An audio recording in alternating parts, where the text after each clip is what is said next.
How would you really enjoy spending your life?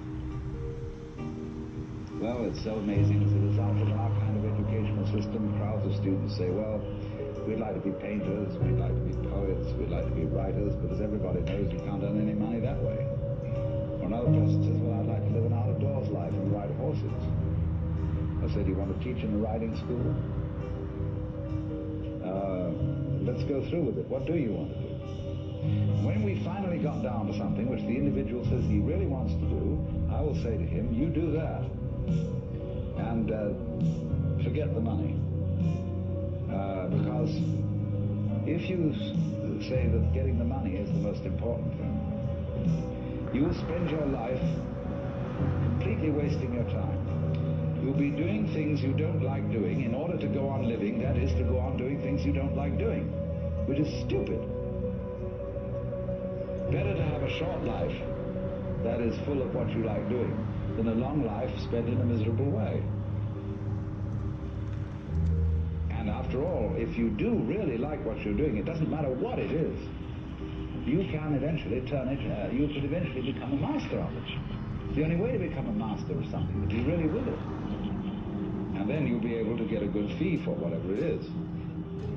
So don't worry too much. Somebody's interested in everything. And anything you can be interested in, you'll find others who are. But it's absolutely stupid to spend your time doing things you don't like in order to go on spending things you don't like, doing things you don't like, and to teach your children to follow in the same track. I would like you to consider a mild but nevertheless chronic form of suffering which we constantly undergo, the experience of fear. What is fear? What, in other words, when you are afraid, are you actually feeling? A great deal of the doctrine of primitive Buddhism, as we have it recorded from the Buddha's own teachings, is concerned with close attentiveness to one's inner feelings and states of mind. A careful watching of them to find out what they really are. And supposing then you're afraid, what happens to you? Many people, when asked this question, seem strangely unaware. Their thoughts are concentrated on the particular imagination of the feared event happening. In other words, the person is afraid of having a certain sickness, disease, and he keeps thinking of what it might be like to have that disease. But supposing we switch our attention from that and concentrate for a moment on what it simply feels like to be afraid, we find, don't we, that we get a kind of creepy feeling up the spine. We get a sort of sinking or hollow feeling in the pit of the stomach, and a clammy sensation in the palms of our hands. Now, as a matter of fact, that's not really very painful, is it? That's all that's the matter with you, and that's the worst that life can do to you at that moment. Furthermore, notice something else, that when you have what you call fear, you have also precisely the same sensations that you have in a totally opposite situation. When you have what we call shudders or thrills of delight.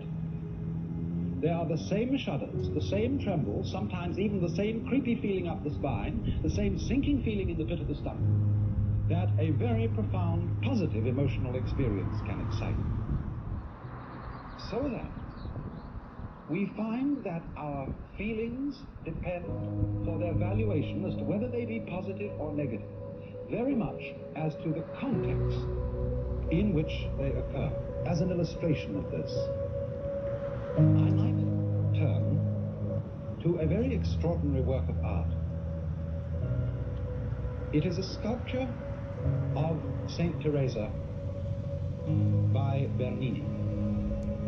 Look at that face and try and decide what feeling that face is expressing.